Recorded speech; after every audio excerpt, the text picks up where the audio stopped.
मैं Virendra Pandey, department of education, Veer Kunwar Singh university Arrah. आज हम लोग इस कक्षा में अधिगम के बारे में अध्ययन करेंगे। लर्निंग। अधिगम का अर्थ है सीखना। सामान्यतः लोग अधिगम का अर्थ जैसे जनरली पूछा जाता है कि अधिगम क्या है, तो लोग कहते हैं अधिगम का अर्थ है सीखना। तो सीखना क्या है? तो सीखना का अर्थ है अधिगम। तो ये कहने से अधिगम स्पष्ट नहीं हो पाता है। अधिगम है क्या, सीखना है क्या, इस पर आज हम लोग फोकस करेंगे। तो सबसे पहले हम यह जाने कि सीखने के लिए चंचल मन को साधना आवश्यक है। महाभारत के 6ठे अध्याय में ये वर्णन है कि इस चंचल मन को कैसे साधा जा सकता है। अर्जुन जब कृष्ण से ये प्रश्न पूछते हैं, इस चंचल मन को कैसे साधा जा सकता है, तो कृष्ण जवाब देते हैं कि इस चंचल मन को अभ्यास और वैराग्य से साधा जा सकता है। तो मन को स्थिर करने के लिए अभ्यास जरूरी है, प्रैक्टिस जरूरी है। क्योंकि जब भी हम कहीं एक जगह मन को लगाना चाहते हैं तो इधर उधर की बकवास की बातें आकर वहां अपना घेरा डालने लगती है, जिससे मन इधर उधर भटकने लग जाता है, अधिगम निष्प्रभावी हो जाता है। इसलिए सबसे पहला काम है कि इस चंचल मन को साधने के लिए अभ्यास किया जाए। और वैराग्य क्या क्या मतलब है? वैराग्य का अर्थ है किसी चीज का वास्तविक ज्ञान होना, और यह वास्तविक ज्ञान तब होता है जब हमें तृष्णा का अभाव होता है। तृष्णा को छोड़ने पर ही किसी चीज का वास्तविक ज्ञान हम प्राप्त करते हैं। तो आगे हम यह भी आपको बताना चाहेंगे कि महाभारत में मानव जीवन की 10 अवस्थाओं का वर्णन है। जैसे हम लोग अभी इसके पिछले कक्षाओं में पढ़े थे, मानव जीवन की अवस्थाएं 4 अवस्थाओं के बारे में, शैशवावस्था, बाल्यावस्था, किशोरावस्था और प्रौढ़ावस्था। लेकिन महाभारत में मनुष्य जीवन के 10 अवस्थाओं का वर्णन किया गया है। वे जानते हैं कौन कौन सी अवस्था है? वे अवस्थाएं हैं भ्रूण, जन्म, शैशव, बाल्यकाल, लड़कपन, पूर्व कैशोर्य, मध्य, बुढ़ापा और मृत्यु। ये 10 अवस्थाओं का वर्णन है। यानी मनुष्य का जो जीवन है वो पूरे जीवन 10 अवस्थाओं से गुजरता है। ये महाभारत में वर्णन है। और आज सीखने की जो गति प्रारंभिक अवस्था में बहुत तीव्र होती है। तो आदमी सीखता है, कैसे सीखता है? अब प्रश्न ये भी है कि कैसे सीखता है। तो हम थोड़ा प्राचीन काल पर प्रकाश डाल रहे हैं, इसलिए महाभारत को उठाए, गीता को, कि प्राचीन काल में बहुत सारी बातें जो है, जो आजकल उसमें गिरावट आ गई। जैसे हम लेते हैं गुरु शिष्य का संबंध। प्रारंभ में गुरु शिष्य का संबंध पुत्रवत होता था, आत्मीयता पर आधारित होता था। गुरु शिष्य को इस तरह से ज्ञान देना चाहता था जैसे एक पिता अपने पुत्र को अपने घर पर समस्त न्यौछावर करने को तैयार रहता है, इस तरह गुरु अपने शिष्य के लिए सर्वस्व न्यौछावर करने के लिए तैयार रहता था, ताकि मेरा शिष्य मुझसे भी ऊपर उठ जाए। क्योंकि शिष्य अगर ऊपर उठता था तो उसमें गुरु का नाम भी ऊपर उठ जाता था। तो गुरु शिष्य का संबंध आत्मीयता पर पुत्रवत होता था, और बाद में इसमें गिरावट आती चली गई और गुरु शिष्य का संबंध व्यवसायिक होता चला गया। फीस का निर्धारण होने लगा, जिससे इसमें गिरावट होने लगी। इसी प्रकार पाठ्य पुस्तक, पाठ्यक्रम जो कहते हैं, पाठ्यक्रम में भी बदलाव आ गया। पहले जो पाठ्यक्रम था उसमें परा विद्या एवं अपरा विद्या दोनों होता था। वर्तमान पाठ्यक्रम जो हुआ उसमें परा विद्या को लुप्त कर दिया गया और केवल अपरा विद्या पर फोकस किया गया। ये परा और अपरा क्या है? परा विद्या जो है वो आध्यात्मिकता पर आधारित होता है, अध्यात्म से जुड़ा होता है, और अपरा विद्या भौतिकता से जुड़ा होता है, जो भौतिक वस्तुएं दिख रही है इससे जुड़ा होता है। अध्यात्म छूटता गया और इसका प्रभाव क्या हुआ कि हमारे जो पीढ़ी वो केवल भौतिक वस्तुओं की प्राप्ति में ही लग गई, और नैतिकता क्या है, धर्म क्या है, आस्था क्या है, संस्कार क्या है, हमारा आचरण क्या होना चाहिए, हमारा चरित्र क्या होना चाहिए, ये सब चीजें छूटती चली गई और इसमें गिरावट आती चली गई। इसलिए यह भी जो एक कारण है जो शिक्षा के स्तर में जो आज हम लोग कह रहे हैं कि गिरावट है, जिसका यह मुख्य कारण।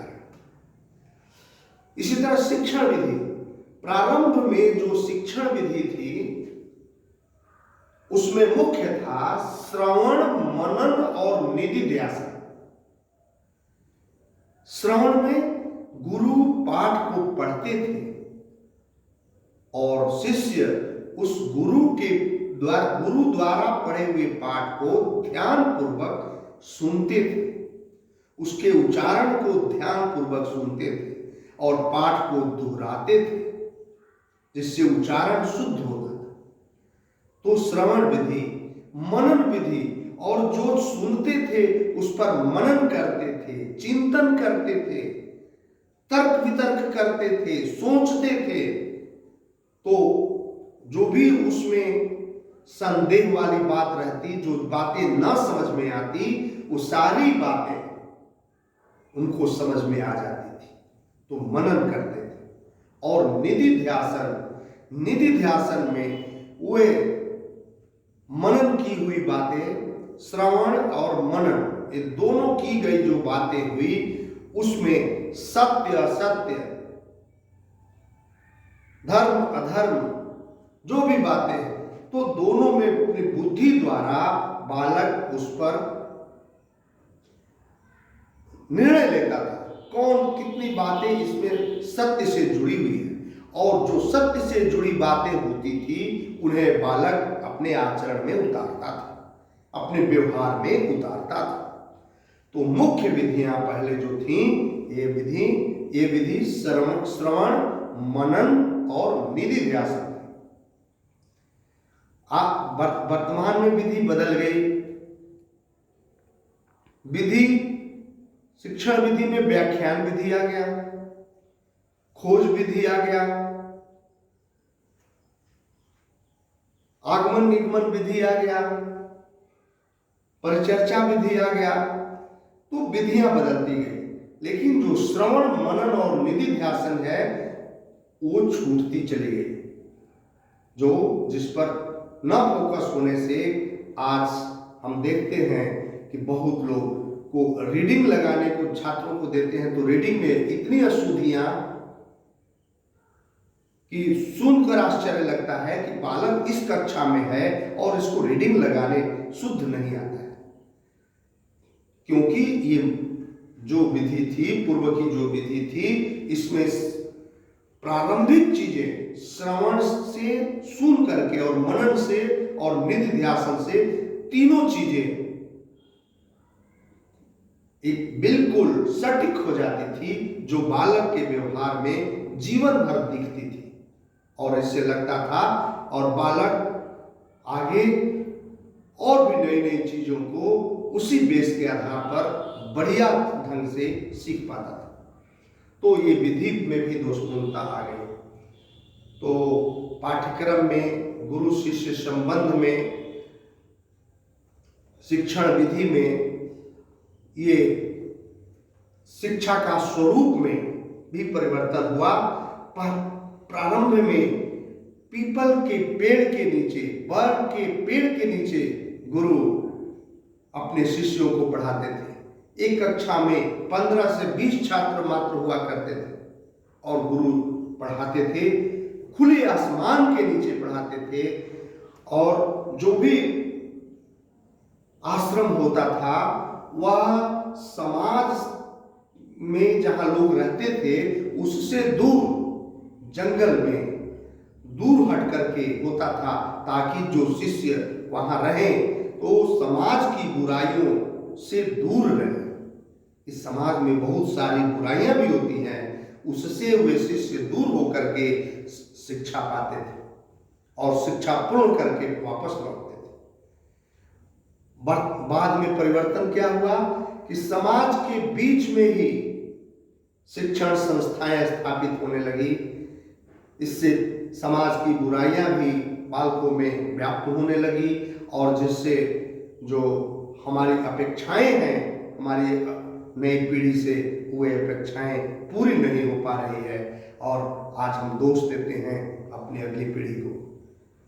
तो बहुत सारे ये कारण है जिससे के द्वारा इस शिक्षा में गिरावट आई, अधिगम क्षमता में गिरावट आई और बालक में आचरण, धर्म, ज्ञान, आध्यात्मिकता, नैतिकता, इन सारी चीजों में गिरावट देखने को मिलती है। तो ये भी कहा गया है, वेदों में भी वर्णन है कि चरय वेति चरय वेति। वेद में वर्णन है चरय वेति चरय वेति, यानी चलते रहो चलते रहो, माने चलते रहना गति है जीवन का, चलते रहो। इसी तरह सीखते रहो सीखते रहो, सीखते रहना भी गति है जीवन का। सीखना जन्म से लेकर मृत्यु पर्यंत तक चलता है, लेकिन महाभारत ने यह सिद्ध कर दिया कि सीखना जन्म से नहीं, मां के गर्भ से ही प्रारंभ हो जाता है। चक्रभेदन की क्रिया अभिमन्यु ने मां के गर्भ से ही सीख ली, कहानी सुन करके सीख ली। तो सीखना मां के भ्रूण से ही बालक सीखना प्रारंभ कर देता है और यह सीखना मृत्यु पर्यंत, जब लास्ट स्टेज तक मनुष्य जब पहुंचता है तब तक सीखता रहता है। और विवेकानंद जो अध्यात्म से काफी प्रभावित थे, उन्हें समाज को काफी रोशनी देने का काम किया। वे भी कहते थे कि बालक को पढ़ाने की आवश्यकता नहीं है, वो खुद पढ़ लेगा। बालक को किस चीज की आवश्यकता है? पढ़ने के लिए उसे तैयार करने की आवश्यकता है, उसमें जिज्ञासा जगाने की आवश्यकता है,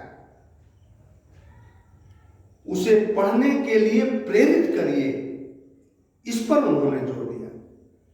क्योंकि उदाहरण के रूप में भी हम समझ सकते हैं कि यदि हम घोड़ा को किसी तालाब के पास ले जाएं और कहें कि पानी पियो, तो पानी वह तब तक नहीं पिएगा जब तक उसे प्यास न लगी हो। प्यास लगेगी तभी वो पानी पिएगा। इसी तरह हमें अपने विद्यार्थियों में ज्ञान की प्यास को लगाना है।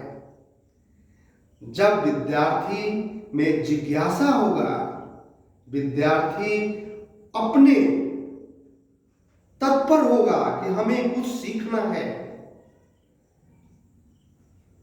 जब उसमें ज्ञान की प्यास सताने लगेगी, तब वह उस ज्ञान को पाने के लिए तत्पर होगा, सीखने के लिए तत्पर होगा। और ज्ञान की प्यास जब हो जाती है तो विद्यार्थी हर काम छोड़कर जब भी समय मिलता है सीखने के काम में तत्पर होता है। मैं आपको एक छोटा सा उदाहरण दूं। आपने द्रोणाचार्य का नाम सुना होगा, महाभारत की कथा ही आपको छोटा सा बता देते हैं। द्रोणाचार्य, जिसमें एक शिष्य आते हैं एकलव्य, और द्रोणाचार्य से आग्रह करते हैं कि मुझे भी अपना शिष्य बना लीजिए, लेकिन द्रोणाचार्य के पास मजबूरी थी और उन्होंने बताया कि मैं राज दरबार के लिए शिक्षक नियुक्त हूँ, गुरु नियुक्त हूँ, मैं ऐसे में आपको शिष्य नहीं बना सकता, मेरी भी मजबूरी है। लेकिन एकलव्य में इतनी अपने आप जागृति जग गई, जिज्ञासा जग गई कि वह मन ही मन गुरु की आकृति को मन में संजो करके उन्हीं के जैसा एक आकृति बना करके जंगल में एक कुटिया बना करके और उनका रोज पूजा करता था, और रोज वहां सीखने के क्रम में अपना लगा रहता था, उस गुरु को रोज याद करके। राज दरबार में द्रोणाचार्य अर्जुन को शिक्षा देते थे। धनुर्धर अर्जुन कहा जाता था। एक दिन शिकार करने के लिए गुरु के साथ अर्जुन वन की ओर गए अपने कुत्ते को लेकर के, और वे लोग शिकार के लिए जंगल में गए, अभ्यास के लिए गए, और तब तक जंगल में ही कोई किसी ने कुत्ते के मुंह में ऐसा बाण मार दिया कि उस कुत्ते का मुंह बंद हो गया। उस बाण के स्पर्श से कुत्ते का मुंह बंद हो गया। अब गुरु और शिष्य माने द्रोणाचार्य और अर्जुन दोनों परेशान कि आखिर ऐसा धनुर्धर कौन है जो कुत्ते के मुंह में ऐसा बाण मार दिया, इसके स्पर्श से केवल उसका मुंह बंद हो गया। वे खोजने लगे और कुत्ते के सहयोग से वे लोग उस आश्रम के पास पहुंचे, कुटिया के पास पहुंचे, और कुत्ता वहां जाके देखे तो वही गुरु के रूप में द्रोणाचार्य की मूर्ति थी और शिष्य के रूप में एकलव्य था। गुरु वहां मौन थे, शिष्य अपने से क्या कमी है, कैसे सुधार होगा, क्या करना चाहिए, कैसे करना चाहिए, क्योंकि गुरु मौन रूप में थे, लेकिन शिष्य में इतनी जिज्ञासा थी कि हम सीखेंगे, हम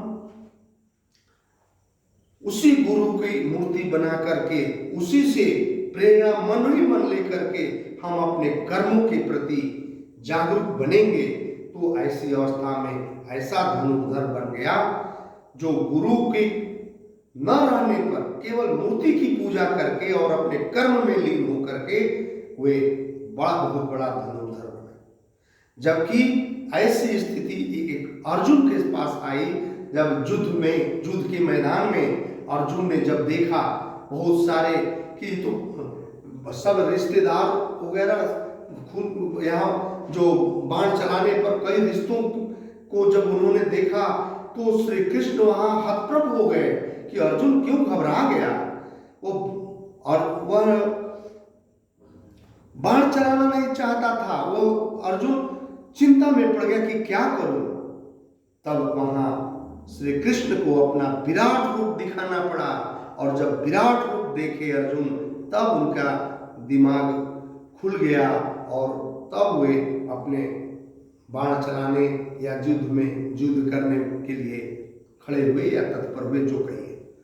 तो कहने का मतलब कि गुरु को बार बार उनकी प्रेरणा मिलती थी, बार बार गुरु को से पूछते थे, गुरु का मुंह देखते थे, गुरु तब माने उनका ज्ञान इस तरह से होता था। लेकिन एकलव्य मात्र गुरु से प्रेरणा मन में रख करके अपने कर्मों को अपने निगरानी करना, अपने क्या गलती है उसमें सुधार करना, अपने समय से कार्य करना, अपने कार्य के लिए तत्पर होना, ये सारे गुणों से परिपूर्ण था। ये बात होती है। तो कहने का मतलब अधिगम तब होता है जब छात्र में जिज्ञासा हो जाए, जानने की इच्छा। अधिगम की 7 भूमियां हैं, 7 भूमियां बताई गई हैं। जानने की इच्छा हो,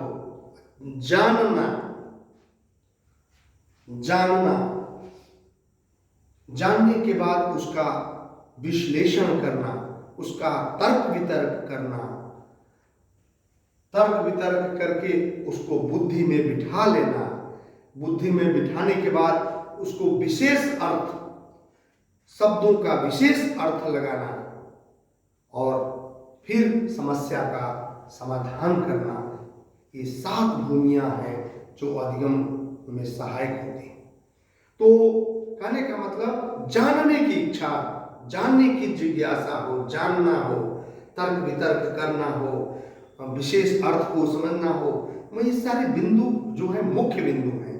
तो बालक में हमें यह देखना है कि बालक में जिज्ञासा कैसे जगे, बालक सीखने की ओर स्वयं प्रवृत्त कैसे हो जाए, इस भूमि को हमें तैयार करना है।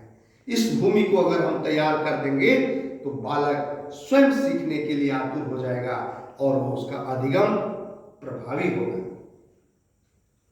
तो अधिगम के लिए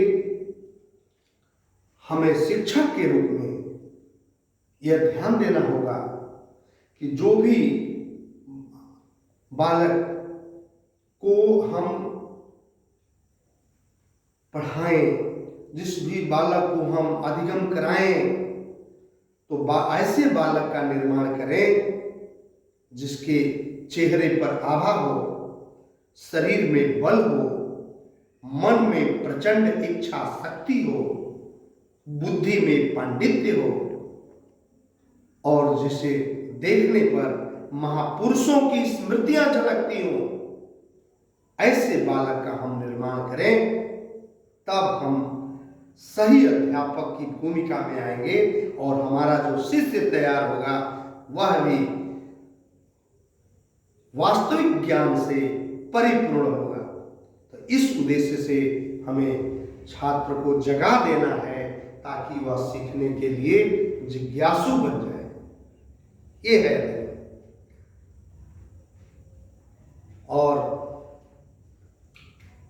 अधिगम के लिए ये भी मैं एक मुख्य बात बताऊं कि अधिगम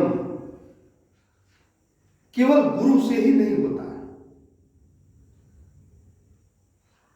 1/4 जो ज्ञान है, 1/4 जो अधिगम है, वह बालक स्वयं के प्रयास से सीखता है। 1/4 जो ज्ञान है वो गुरु के प्रयास से सीखता है। 1/4 जो ज्ञान है वह अपने सगे साथियों मित्रों से वह सीखता है और 1/4 जो ज्ञान है वह अपने जीवन के चुनौतीपूर्ण परिस्थितियों से सीखता है। तो अधिगम में केवल एक चीज कारगर नहीं है, बल्कि उसमें चार चीजें कारीगर हैं। एक चौथाई ज्ञान वह स्वयं के प्रयास से, एक चौथाई ज्ञान वह गुरु के प्रयास से, एक चौथाई ज्ञान वह अपने मित्र मंडली से, और एक चौथाई ज्ञान वह जीवन के चुनौतीपूर्ण परिस्थितियों से सीखता है। और जब ऐसे उसे ज्ञान मिलता है तो वह निश्चित ही है कि उसका ज्ञान प्रभावी ज्ञान होता है। अब हम थोड़ा फोकस करें कि अधिगम का वास्तविक अर्थ क्या है। अभी तो हमने भूमिका के तौर पर ग्रंथों को उठाया, महाभारत को उठाया, गीता को उठाया, ताकि जानिए कि अधिगम के लिए भूमिया तैयार करना बहुत जरूरी है। क्योंकि मन जो है चंचल होता है, पहले हम मन को साधना सीख जाएं। अगर हम मन को साधना सीख जाएंगे तब हमारा अधिगम सही होगा, हम बढ़िया ढंग से सीख पाएंगे। तो अब हम फोकस करेंगे कि सीखना है क्या, अधिगम है क्या। तो अधिगम का अर्थ है व्यवहार में परिवर्तन। व्यवहार में परिवर्तन मतलब, इसका मतलब होता है change in behaviour. Change in behaviour.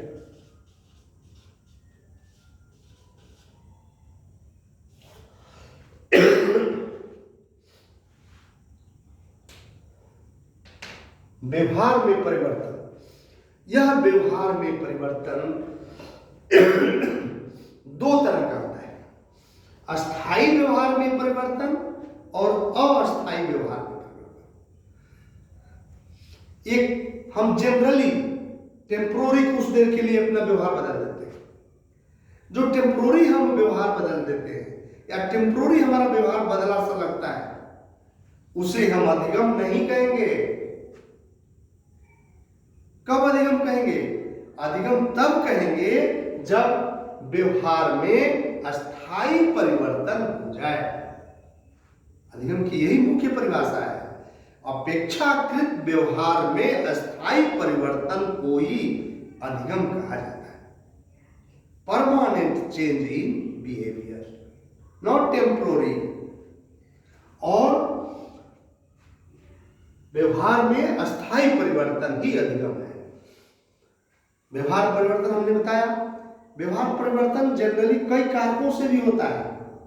ये भी चीज जान लीजिए, बहुत इंपॉर्टेंट चीज है कि व्यवहार परिवर्तन कई कारकों से होता है। जैसे परिपक्वता के कारण भी व्यवहार परिवर्तन होता है, थकान के कारण भी व्यवहार परिवर्तन होता है, रोग के कारण भी व्यवहार परिवर्तन होता है, विशेष प्रकार के उद्दीपक विचरण के द्वारा भी व्यवहार परिवर्तन होता है।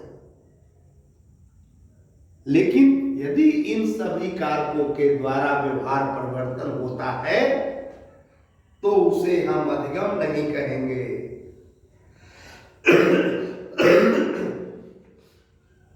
अधिगम कब कहेंगे?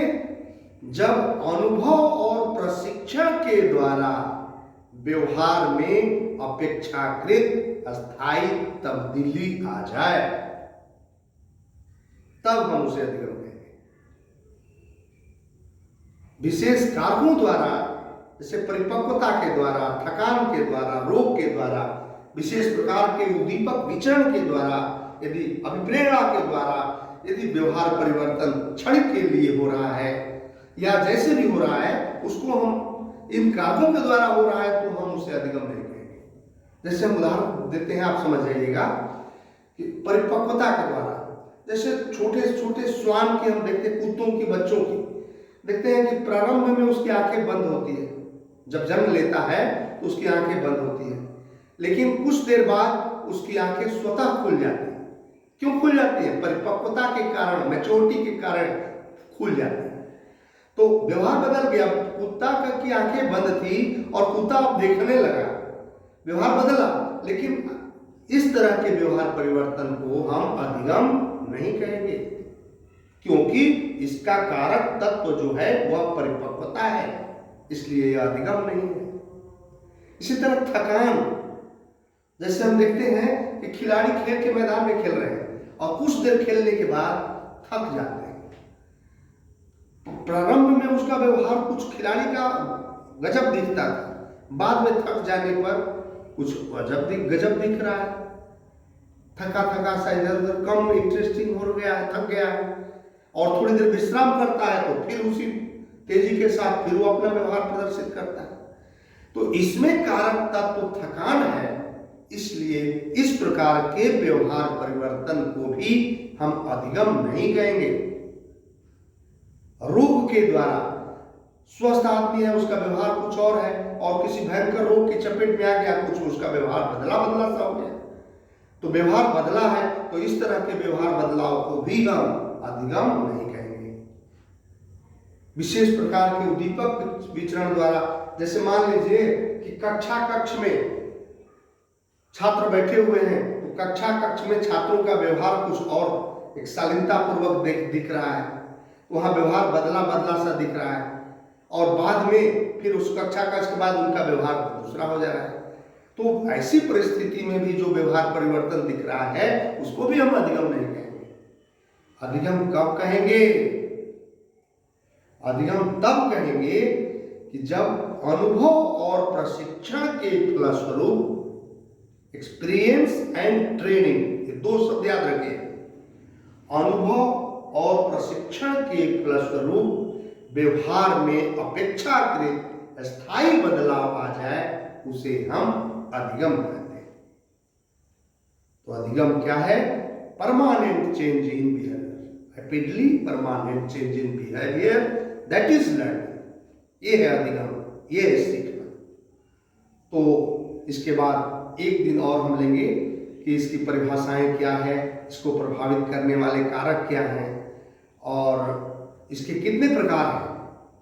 तो आज इतने ही बातों को हम लोग मुख्य रूप से समेटना चाहेंगे कि अधिगम में पहले चंचल मन को साधना आवश्यक है, और इस साधने के लिए अभ्यास और वैराग्य की जरूरत है। महाभारत में 10 अवस्थाओं का वर्णन है, और 10 अवस्थाओं में महाभारत में यह सिद्ध हो चुका है कि अधिगम जो है माँ के गर्भ से ही शुरू होता है और जीवन पर्यंत चलता है। और पहले की जो शिक्षा व्यवस्था थी, जो गुरु शिष्य संबंध थे, जो पाठ्यक्रम थे, जो शिक्षण विधियां थी, जो शिक्षा के स्वरूप थे, और आज के शिक्षा के स्वरूप में अंतर होता चला गया, और जिसके कारण शिक्षा स्तर में काफी गिरावटें हैं। लेकिन पहले जो शिक्षा गुरु के माध्यम से, उसमें क्या श्रवण मनन निधि ध्यासन पर जो जोर दिया जाता था, उसे छात्र का बेस मजबूत होता था, और बाद में आगे चलकर भी उसी बेस के आधार पर छात्र सीखता चला जाता था। तो ये सारी बातें हम लोगों ने की, और सीखने के लिए विश्राम की जरूरत नहीं होती। जैसे सूर्य निकलता है तो वो विश्राम नहीं करता, चलता रहता है। तो हमें सीखना है, जीवन पर्यंत सीखना है, तो चलते रहना है। कहा गया है चलते रहो चरय वेति, यानी चलते रहना गति है जीवन की। इसी तरह सीखते रहो, सीखते रहना भी गति है जीवन की। तो हमें हमेशा सीखते रहना है, और सीखने में अध्यापन के बजाय अधिगम पर जोर देना है, स्वयं को। जैसे एकलव्य ने स्वयं अध्ययन के बल पर बहुत बड़ा विद्या ग्रहण किया, यहां तक कि द्रोणाचार्य द्वारा जो अर्जुन को शिक्षा मिली, उससे भी वो धनुर्धर निकला। अपने स्वयं के प्रयास से गुरु की मूर्ति को मन में संजो करके, गुरु की प्रेरणा को मन में संजो करके बहुत बड़ा धनुर्धर। तो कहने का मतलब कि अध्यापन के बदले हम अधिगम पर जोर दें। क्योंकि अधिगम पर कब हम जोर देंगे? जब हमारे अंदर जिज्ञासा जागृत होगी। तो हमारे शिष्य का काम है, हमारे समाज के लोगों का, हमारे माता पिता अभिभावक सबका काम है कि बालक में जिज्ञासा जगा देना, बालक को जगा देना, ताकि वह अपनी भूमि स्वयं तैयार करे। अधिगम की 7 भूमियाँ हैं, ये भी हमने बताया। अधिगम में एक चीज काम कारगर नहीं होता, 1/4 ज्ञान स्वयं के प्रयास से सीखता है, 1/4 ज्ञान गुरु से सीखता है, 1/4 ज्ञान अपने दोस्त साथी से सीखता है, और 1/4 ज्ञान जीवन की चुनौतीपूर्ण परिस्थितियों से सीखता है। इसलिए जितने रगड़ाता है विद्यार्थी उतने उसमें चमक आती है, क्योंकि एक अध्यापक जो है, जो एक बुद्धिमान बालक है और एक कम बुद्धिमान बालक है, दोनों को समान रूप से शिक्षा देता है, लेकिन जो बुद्धिमान बालक है उसमें प्रतिबिंब तेज दिखाई देने लगता है, और जो कम बुद्धिमान है उसमें कम दिखाई देता है, क्योंकि मणि में चमक जल्द दिखाई देने लगता है और ढेले में कम नहीं दिखाई देता। तो गुरु बराबर प्रयास करता है, ज्यादा मेहनत करता है, लेकिन शिष्य की क्षमता पर भी निर्भर करता है। तो शिष्य जो विद्यार्थी है, बालक है, उसको हम कैसे क्षमतावान बनाएं, कैसे जिज्ञासु बनाएं, ये हमारा काम है। और इस सारी बातों पर हम लोगों ने फोकस किया, और फोकस के बाद हम लोगों ने यह भी निष्कर्ष निकाला अधिगम पर, जब कि अधिगम क्या होता है, तो अधिगम है व्यवहार परिवर्तन। लेकिन यह व्यवहार परिवर्तन 2 तरह का होता है, अस्थायी व्यवहार परिवर्तन और अस्थायी व्यवहार परिवर्तन। यदि अस्थायी व्यवहार परिवर्तन हो रहा है तो उसे हम अधिगम नहीं कहेंगे।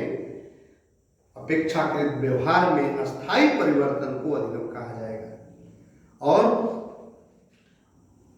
अधिगम व्यवहार में परिवर्तन कई कारकों द्वारा भी होता है, जैसे थकान द्वारा, रोग द्वारा, परिपक्वता द्वारा, विशेष प्रकार के उद्दीपक विचरण द्वारा। तो इन कारकों द्वारा अगर कुछ व्यवहार में परिवर्तन होता है तो इस प्रकार के व्यवहार परिवर्तन को हम अधिगम नहीं कहेंगे। अधिगम किसको कहेंगे? तो अधिगम हम कहेंगे कि अनुभव एवं प्रशिक्षण के द्वारा अपेक्षाकृत व्यवहार में अस्थायी परिवर्तन हो जाए, उसे हम अधिगम कहेंगे। आज हम लोग इस कक्षा को यहीं छोड़ते हैं, फिर हम लोग अगली कक्षा में मिलेंगे। धन्यवाद।